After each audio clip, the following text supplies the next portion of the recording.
The logistics captain smirked as he watched Staff Sergeant Jolene Vickers counting ammunition boxes in the supply depot. Real soldiers handle weapons. Sweetheart, not clipboards, he said loud, enough for the whole unit to hear. 43 hours later, that same captain would be radioing for immediate extraction, begging for the woman he'd mocked to take a shot that nobody else could make. Because Staff Sergeant Vickers wasn't just counting rounds. She was calculating exactly how many she'd need when they finally discovered what her previous unit's classified files really meant. The name Ghost Eye had been redacted from every document. But colonels don't accidentally leave personnel files open unless they want someone to see the truth. Staff Sergeant Jolene Vickers bent over her clipboard in the ammunition supply point at Ford, operating Base Chapman, Afghanistan. Weather mechanics wear gloves moving efficiently as she documented each crate. Serial number. At 28, she carried herself with the quiet precision of someone who'd learned early that competence spoke louder than words. Whether you're watching from Texas or Tokyo, you've probably never heard of soldiers like her, the ones doing the invisible work. Hit subscribe if you want to know why the Army buried her. Real story. The 2nd Brigade Combat Team, 101st Airborne Division, had inherited her 3 weeks ago during a routine personnel shuffle. Her paperwork listed her MOS as 92 unit supply specialist. Nothing unusual about that. Half the soldiers on base never looked past the classification. The other half assumed she'd picked logistics to avoid combat. What they didn't know was that Jolene had specifically requested the transfer to supply after her last deployment. Sometimes the best place to hide wasn't in darkness, but in plain sight, surrounded by clipboards and inventory sheets that nobody ever questioned. Jolene grew up in the high desert of eastern Montana, where her father, a Marine Scout sniper from Desert Storm, taught her to read wind patterns in the swaying grass outside their ranch. By age 12, she could consistently hit prairie dogs at 300 m with his old Remington 700, not because she enjoyed it, but because predator control was part of ranch life, and her father believed in doing necessary things well.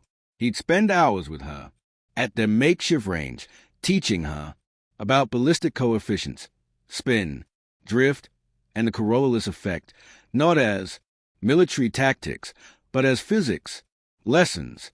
Her mother, a trauma nurse at the county hospital, would quiz her on anatomy during those long drives to town. Where does the subclavian artery run?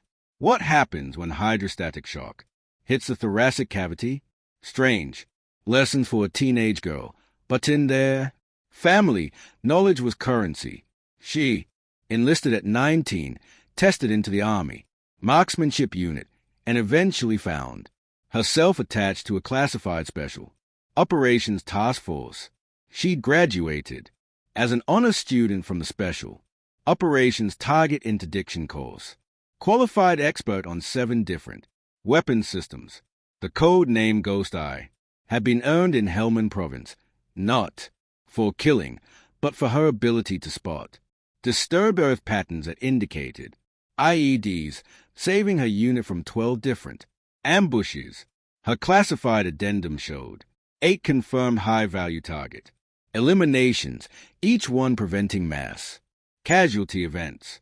The precision rifle she purchased after discharge, a civilian variant of the M2010, was stored under special authorization from the provost marshal, kept secured but accessible for base defense emergencies only.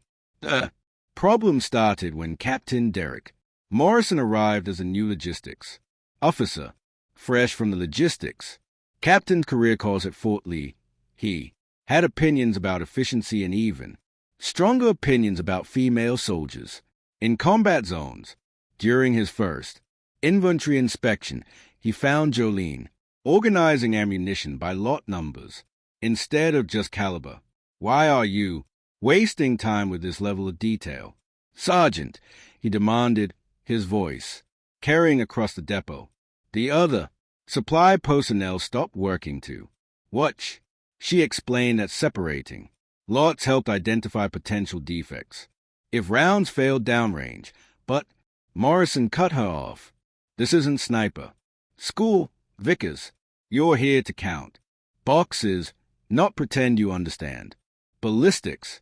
The real conflict erupted a week later when Jolene submitted a report noting that inspection of the M855A1 ammunition showed case necks with signs of improper annealing. The head stamps identified them as coming from a single suspect lot number.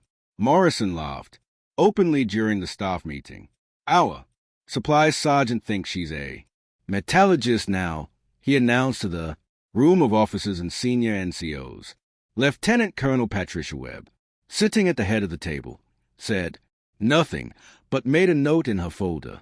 When Jolene tried to explain that she'd seen similar failures cause catastrophic malfunctions, Morrison interrupted. Again, Sergeant, you're embarrassing yourself. Stick to your inventory sheets and leave the technical assessments to people who actually went to combat arms schools. That night, Jolene sat alone in her containerized housing unit, staring at the locked footlocker. Beneath her bunk, inside lay her personally purchased precision rifle with its Lyold Mark V scope carefully wrapped in silicon cloth. The weapon sat in legal limbo, authorized for base defense under Provost Marshal regulations, but requiring commander approval for any operational use. She thought about her last mission in Kandahar, calling wind adjustments for a shot that command said couldn't be made. 1,340 meters through a narrow urban canyon with crosswinds gusting to 20 knots. The target had been holding a dead man switch connected to an IED that threatened a school bus full of local children. Everyone said it was impossible. Too far, too much wind, too many variables. She dialed 14 miles of elevation for the match grade 3000 Winchester Magnum round, calculating the hold in her head while her spotter argued for calling in an airstrike that would have killed everyone.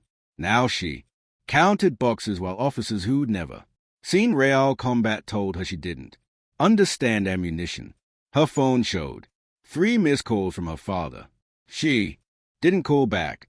How could she explain that she was hiding her capabilities because the Army had decided her skills were too valuable and too classified to acknowledge publicly? Everything changed 43 hours later when Taliban forces launched a complex ambush en route Saturn, pinning down a convoy carrying the Provincial Reconstruction Team. The Quick Reaction Force responded immediately, but found themselves trapped in a horseshoe-shaped kill zone with machine gun positions on 3 sides. Jolene heard the radio chatter from the Tactical Operations Center as she inventoried night vision equipment. American forces were taking casualties, unable to locate the enemy spotter who was calling in devastatingly accurate mortar fire. Air support was 20 minutes out and soldiers were dying in the kill zone. She found Lieutenant Colonel Webb in the TOC studying the live drone feed. Jolene said quietly, approaching the commander. I can help. Webb looked at her supply sergeant, then at the chaos on the screens. Morrison immediately objected. Colonel Sergeant, Vickers has no business here during combat operations. The colonel studied Jolene's face for a long moment. Then she turned to her aide. Hold, Sergeant. Vickers classified addendum on the secure network, she ordered. When the classified file appeared on the SIPA terminal, Morrison's face went pale. The screen showed Jolene's true qualifications, expert rating on multiple weapon systems, undergraduate, from Special Operations Target, interdiction course, and 8 confirmed high-value target eliminations during classified operations. Ghost Eye Webb said softly, I thought that designation Look familiar. Get your weapon. Sergeant, you have my authorization. 17 minutes later, Jolene lay prone on the guard tower overlooking the eastern approach, the highest accessible point. On the FOB, she'd peeled off her mechanic's gloves, feeling the rifle's cold metal against her cheek. The M2010 she'd retrieved under Colonel's orders, pressed familiar against her shoulder. The convoy was 900 m away, taking fire from positions hidden in the rocky terrain. Through her scope, she could see American soldiers dragging wounded teammates to cover. Morrison stood at the base of the tower, still processing what he'd learned. The enemy spotter had to be eliminated, but nobody could locate him. The terrain offered thousands of high positions, and the drone's thermal imaging showed nothing. In the rocks, Jolene ignored the chatter below, reading the battlefield like her father had taught her to read the Montana landscape. She watched the pattern of mortar impacts, calculating backward from each explosion. The spotter needed line of sight to both the convoy and his mortar team. That limited his options. Then she sighed. Not movement, but absence. A shadow that was too dark for the sun's current angle. 1170 m out, partially concealed by a rock formation. The elevation difference was roughly 80 feet up the hillside. She keyed her radio. Thunder 6. This is Ghost Eye. Spotter located grid 42 SUV. 813-276. Request permission to engage. Webb's voice came back immediately. Ghost Eye. Permission to engage granted. Jolene calculated the shot 1170 m with the target elevated above her position. Wind gusting 12 knots from the west with uphill thermal currents. She chambered a match-grade 3000 Winchester Magnum. Route. The bullet would take approximately 1.4 seconds to reach the target. She dialed 11.5 m of elevation, held 2.3 milliseconds right for wind. Between heartbeats, she squeezed the trigger. The spotter dropped mid-transmission, his radio falling silent. Without his corrections, the mortar fire ceased, allowing the quick reaction force to maneuver and eliminate the ambush positions. 14 American soldiers made it home because of that single shot. Morrison found Jolene later as she cleaned the rifle in the supply depot, her gloves back on, returning to the familiar routine of inventory work. I owe you an apology, he said quietly. I assumed. I made judgments based on she looked up from the weapon. You assumed a woman counting boxes couldn't possibly understand real combat, she said evenly. It happens. So, the next morning, Lieutenant Colonel Webb called Jolene into her office. We're releasing your classified addendum to process awards, she said. I'm submitting a recommendation for a Bronze Star Medal. With Vice, your choice. Stay in supply or return to a sniper section. Jolene thought about the soldiers she'd saved, about the months of being dismissed and overlooked. I'll stay in supply, but with one condition. Captain Morrison takes the advanced marksmanship course. He needs to understand what his actually commanding. Webb smiled. Done. And Jolene, the Army needs more ghosts. Like you, warriors who don't need glory, just results. 3 months later, when new soldiers arrived at FOB Chapman, they'd noticed the supply sergeant who seemed to know too much about ballistics.